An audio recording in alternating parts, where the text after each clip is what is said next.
উর্বশী মাইয়ারে তোর কলসির ভেতর কি খাঁটি গরুর দুধ বেচতে এনেছি।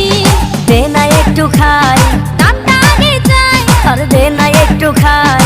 দামটা আগে চাই, তোদের মতো ভিড় খাওয়াদের চেনে রেখেছি। উর্বশী মাইয়ারে তোর কলসির ভেতর কি